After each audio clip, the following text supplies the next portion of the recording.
Bienvenue à tous ceux qui nous suivent depuis la plateforme Facebook et YouTube. Vous êtes sur la plateforme Les Trésors du Seigneur. Alors, je vais me présenter. Moi, c'est Leslie Chum et je suis promotrice de cette plateforme Les Trésors du Seigneur. C'est quoi les Trésors du Seigneur? C'est une plateforme qui aide les jeunes adultes à prendre des décisions éclairées à travers la sagesse des seigneurs avisés et sages. Je vais commencer par remercier mes abonnés qui partagent, qui aiment la vidéo. N'hésitez pas à partager la vidéo autour de vous. Nous allons traiter un thème qui est très important pour nos jeunes. Alors, je remercie aussi mes proches qui me donnent l'occasion de prendre du temps pour réaliser ces interviews. Merci pour votre soutien. Je remercie notre invitée. Nous avons avec nous la coach Françoise Salamé. Je vais vous laisser vous présenter, coach Françoise. Bonjour, voilà, je suis coach Salamé Françoise. J'aide les parents des jeunes toxicomanes à sortir leurs jeunes de la toxicomanie, de l'emprise de la drogue. Pourquoi est-ce que je le fais? Je suis passée par là et j'ai réussi à sortir mon fils de cette dépendance. Vous avez deviné le thème, bien évidemment. Il s'agit de la toxicomanie. Nous allons parler de la toxicomanie, ce fléau qui touche de plus en plus nos jeunes et aussi qui est un gros challenge aussi pour les parents qui doivent accompagner les jeunes pour mettre fin à ce fléau malheureusement. C'est le but de ce live, encourager les parents, donner des conseils aussi aux jeunes. Nous croyons c'est encore possible de mettre fin à la toxicomanie. Nous allons, sans plus tarder, coach Françoise, si vous me le permettez, je vais vous poser quelques questions. Il s'agit ici des jeunes adolescents.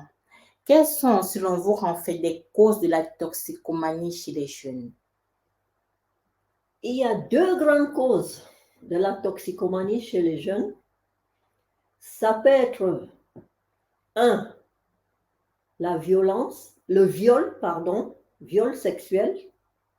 Vous savez, dans beaucoup de familles, il se passe des choses qu'on n'ose pas dire. Mais quand un jeune a subi un viol, même dans son enfance, ça peut avoir des répercussions dans son adolescence et le pousser à tomber dans la toxicomanie. La deuxième grande cause aussi, c'est la violence physique faite sur les jeunes, telle que la maltraitance, des mots méchants, tout ça là. Ça peut aussi le fragiliser et le pousser par la suite à consommer de la drogue. Voilà les deux grandes causes. Il y a d'autres, mais ce sont les deux principales que je vous ai citées là. Wow. Merci, coach. Et comment détecter en fait les signes précurseurs chez les jeunes de la toxicomanie? Comment on détecte les signes précurseurs de la toxicomanie? Bon, en tant que parent, vous vivez avec votre jeune, c'est vous qui l'avez élevé, donc vous voyez des changements qui s'opèrent sur votre enfant, tels qu'il peut avoir des yeux tout rouges, parfois il se gratte les yeux, les pupilles là, ils sont dilatés, rouges, c'est déjà un premier signe. Il peut dormir beaucoup plus que d'habitude. Il se renferme sur lui-même. Il sort beaucoup. Il ne vous parle plus de ses amis. Il ne vous parle plus de ses sorties. Il ne vous dit pas où est-ce qu'il va. Il a un comportement bizarre à la maison, replié sur lui-même. Il ne cause plus tellement avec vous. Il ne vous dit pas trop ce qu'il fait. Donc, quand vous voyez ce genre de comportement, c'est déjà des signes qui montrent qu'il est peut-être déjà dans la toxicomanie. Donc, cherchez à creuser le mystère. Wow. C'est important pour les parents vraiment de suivre les enfants, d'être vraiment très proche d'eux aussi. Merci, coach. Pour parler des parents, là, nous allons aussi nous focaliser là sur les jeunes parents d'adolescents. Parce que la plateforme s'adresse aux jeunes adultes. Donc, ces jeunes adultes qui sont parents d'ados, qu'est-ce qui, selon vous, en fait, peut aider ces jeunes parents-là de passer de la phase de déni à la phase d'acceptation. Parce que quand on se rend compte que l'enfant a un diagnostic de la toxicomanie, il y a d'abord les parents, ils sont dans une phase de déni et malheureusement, ils doivent passer cette phase-là qui est le début en fait du processus de la guérison. Comment ce jeune parent-là peut passer de la phase de déni à la phase d'acceptation? Bon, c'est vrai que chaque parent a donné des valeurs à son enfant et il est loin de s'imaginer que son enfant puisse tomber dans la drogue. Mais comme j'avais lu dans un livre, il y avait un écrivain qui avait écrit que ne pensez pas que votre enfant est un petit ange dehors. Même si à la maison, il a le comportement d'un ange, mais dehors, il n'a peut-être pas ce comportement. Donc, enlevez-vous cette illusion-là. Vous ne savez pas ce qu'il peut faire dehors. Il peut être influencé par des amis, des copains. Mais pourquoi est-ce qu'il tombe là? Mais c'est parce qu'au départ, il a un problème bien profond. Dès que votre enfant se met à se droguer, c'est qu'il a juste franchi le pas pour soulager sa douleur. Parce qu'il a une douleur dont il souffre depuis peut-être même son enfance.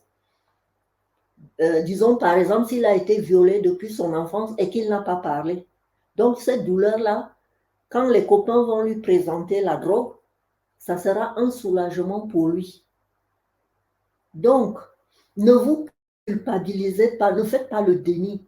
Ne vous dites pas que pourquoi ça m'arrive à moi, ça peut arriver à tout le monde, quel que soit le rang social de la famille, qu'elle soit riche, famille moyenne ou pauvre, ça peut arriver à tout le monde de nos jours.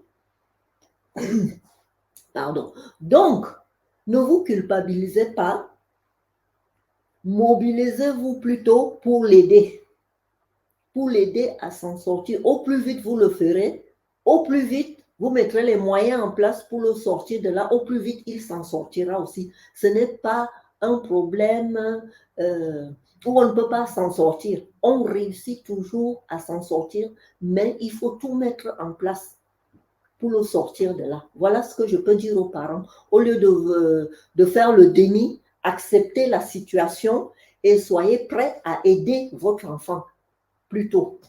Wow.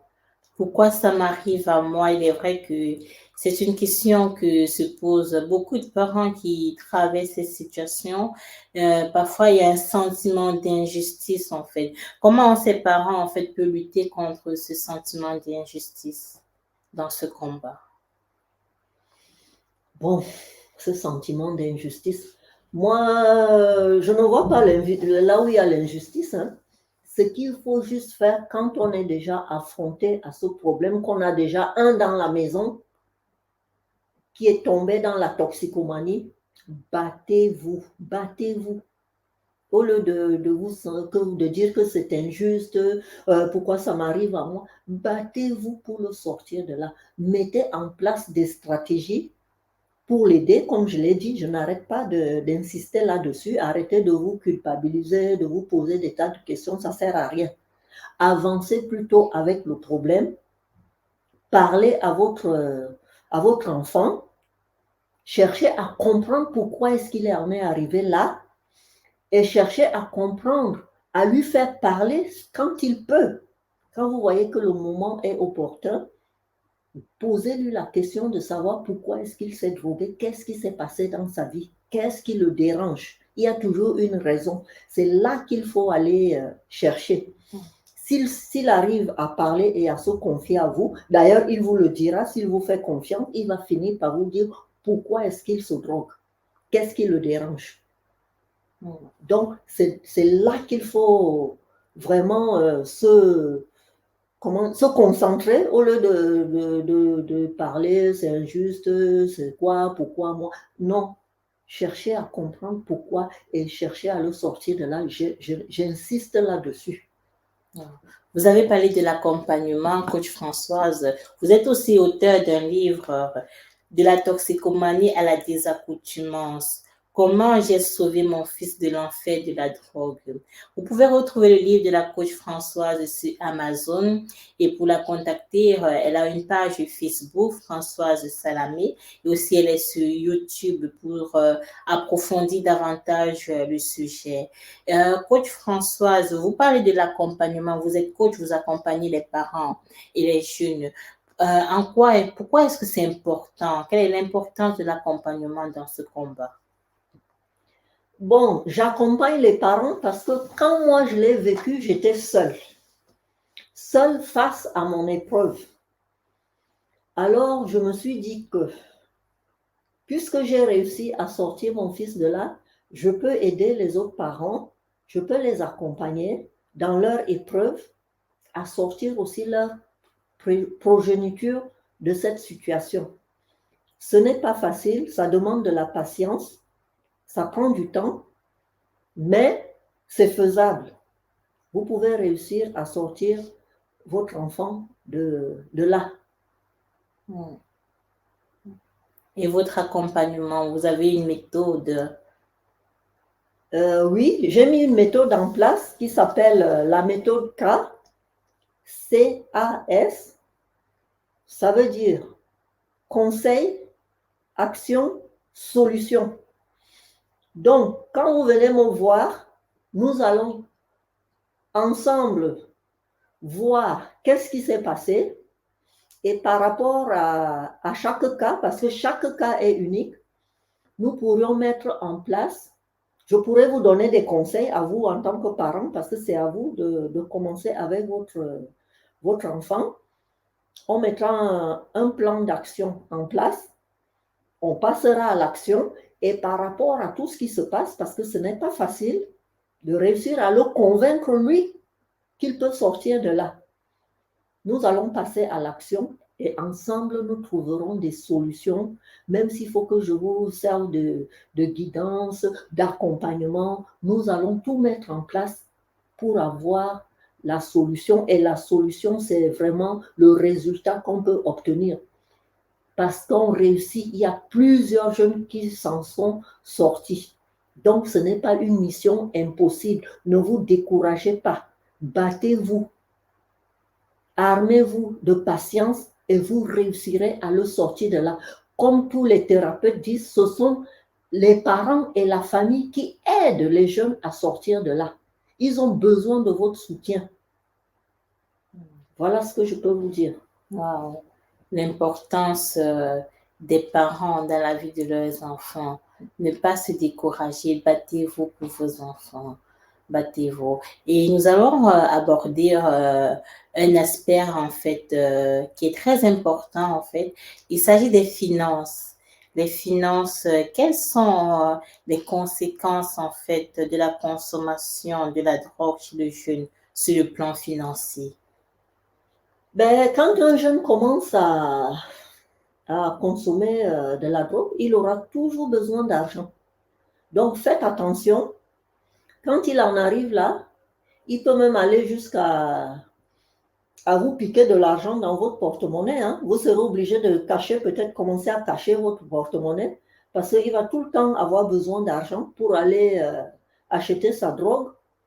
Ou alors, s'il est plus délinquant, il ira faire des coups dehors, hein, aller voler, casser des voitures, casser les vitres des voitures pour aller chercher s'il n'y a pas une petite pièce qui traîne là-dedans pour avoir de l'argent, aller acheter sa drogue. Donc, attention, jusqu'où ça peut l'amener. Faites attention, donc, il s'appauvrit avec cette dépendance-là. Il est toujours à la recherche d'argent. Il faut vraiment avoir une sécurité, en fait. Bloquer les cartes aussi, les cartes de crédit. Est-ce qu'un parent doit en arriver là? Bloquer la carte de crédit? Ben, ça dépend des cas. Vous avez des enfants qui, eux, ne recule devant rien. Il est capable de voler votre carte pour aller toucher de l'argent s'il connaît votre code. Mais bon, tous les enfants ne sont pas comme ça. Moi, par exemple, je n'ai pas eu de cas de vol avec mon fils, mais il était tout le temps en train de me demander de l'argent. Et à un moment donné, j'essayais de ne même plus lui donner l'argent de poche parce que je savais que c'est pour aller acheter de la drogue. Donc, j'étais très prudente là-dessus. Il faut juste être prudent. Si l'enfant est né voleur, ben, c'est sûr qu'il va vous voler, hein, parce que vous irez cacher votre argent ou votre argent liquide, il va chercher à aller voler. Mais tous les enfants ne le font pas. Comme je dis, c'est au cas par cas. Mais si vous avez un enfant que vous savez que lui peut passer à l'action, aller voler, tout ça, vous êtes obligé de tout cacher. Ne rien laisser à sa disposition. Et lui donner, alors là, vous êtes obligé de lui donner aussi de l'argent de poche, sinon il ira voler même à l'extérieur s'il faut. Par exemple, j'ai connu des cas où les jeunes allaient casser même des voitures dans la nuit. J'ai une amie qui m'a raconté, son fils était aussi dans la drogue, il allait casser des voitures avec ses copains, ou alors chercher même à voler les voitures pour aller vendre, parce que ça leur donne des idées, ils ne sont plus eux-mêmes. Et c'est surtout ça qu'il faut éviter, que ça leur arrive. Dans ce cas, donnez-lui un peu d'argent de poche chaque semaine. Accompagner vos enfants, c'est vraiment important. Ce que je retiens là, il faut vraiment que les parents puissent mettre de l'accent en fait sur l'accompagnement de la gestion des finances. Il faut croire en vos enfants, avoir des paroles et des pensées positives sur la vie de vos enfants aussi, c'est très important. Ne le laissez pas toute seule, il a besoin de vous. Il a besoin de vous. Merci, coach Françoise. Nous allons terminer malheureusement avec cette question, la question de la fin, comme je l'appelle. Quelles sont les 3 leçons que vous avez apprises de la vie en général? Ben voilà, ce que je peux dire, c'est qu'il faut être patient, il faut être à l'écoute et surtout donner un amour inconditionnel à vos enfants, quel que soit ce qu'il a fait. Les parents doivent être les premiers supporters de leur enfant. Il y a même un psychiatre qui l'avait dit à une émission de la télé. Donc, veillez sur vos enfants, priez pour eux, comme la Bible nous le dit, pour nous les chrétiens. Et même si vous pouvez prier avec lui, cela va assouplir les épreuves que nous traversons. Merci. Veuillez prier. Merci, coach François. Est-ce que vous avez un message pour les jeunes qui nous écoutent là? Ben, ce que je peux dire aux jeunes, c'est qu'ils doivent faire confiance à leurs parents. Quand ton parent te tend la main, écoutez-le, parce aucun parent ne souhaite du mal à ses enfants. Ça, c'est le grand principe. Ils sont à l'écoute, ils sont prêts à vous aider.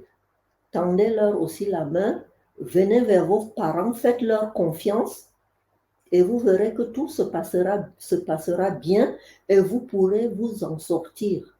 On n'est pas condamné là-dedans.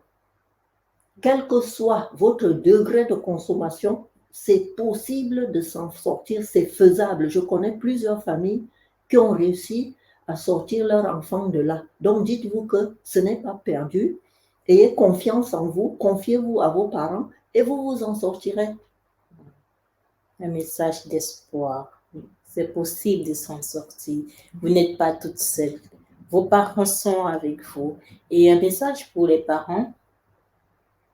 Ben, les parents, je peux dire qu'ils doivent veiller sur leurs enfants, les accompagner, s'entourer des bonnes personnes aussi, qui vont les accompagner eux-mêmes pour qu'eux-mêmes ne tombent pas à leur tour dans la dépression ou dans la détresse. Et tout se passera bien. Soyez patients. C'est tout ce que je peux leur dire. Merci. Merci, coach, d'avoir accepté notre invitation. C'est un honneur pour nous, en fait, de vous avoir sur cette plateforme. Eh bien, merci, Leslie. Ça a été un grand plaisir pour moi de venir parler de cette cause aujourd'hui. Le plaisir est partagé. Merci à vous qui avez suivi cette interview jusqu'à la fin. Alors, n'hésitez pas de partager autour de vous. Il y a un jeune qui a besoin d'entendre ce message. Merci pour votre fidélité. Abonnez-vous sur la page Facebook et YouTube Leslie Yim Chom. On se revoit à très vite pour un nouveau thème. Ciao, ciao.